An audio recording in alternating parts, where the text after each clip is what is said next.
I spent the last week of April developing a simple fixed-screen platformer game, mostly to help me benchmark what kind of scope I could get away with a week-long project. A lot of that time was spent shaking the rust off my keyboard. I've spent more time job hunting than coding the last few months, and one of my goals here is to create portfolio material that will help me land a job.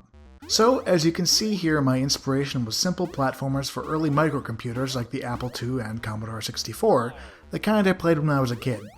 Mine are 2049er, Jumpman, Loadrunner, though for this project I wanted to de-emphasize puzzles and keep it fairly basic.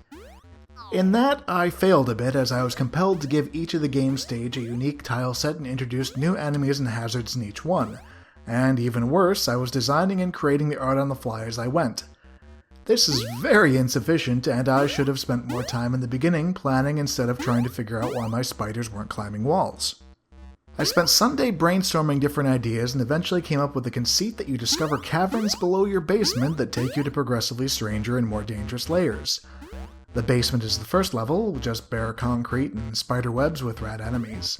The second is a hidden brick sub-basement that introduces those spiders and dangerous exposed rebar.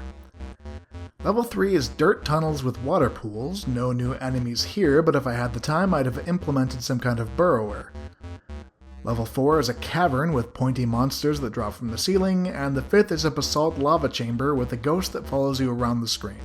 As you can see, I spent the week implementing those levels and that enemy behavior, drawing the tile sets in Pixel Edit and the enemies and hazards in Aspirite. I made some sound effects for jumping and dying, and a simple chiptune soundtrack that goes something like doot doo doo doo doot, inspired by Donkey Kong. A happy accident left me unintentionally layering the basic sound in each new level, and I liked how it sounded, so I left it in.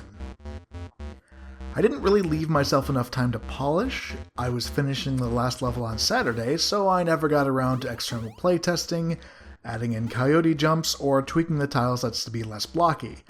There's also a bug that crashes the game between levels, but I'm only able to make it happen once in an hour or so of testing, and I don't really know what causes it, so fixing that will be a high priority.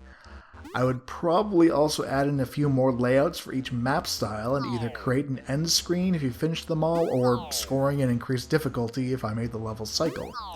But to be honest, the game's so simple it probably wouldn't be worth the effort. My time would be better spent working on a new game for the next week. If you try the game out and really want to see it expanded, let me know in the comments and I'll take another week or two to make it better. I'll put a link to where you can play Platformer in the video notes, and if you think my work is worth supporting, you can find links to my Patreon and Ko-fi donation pages as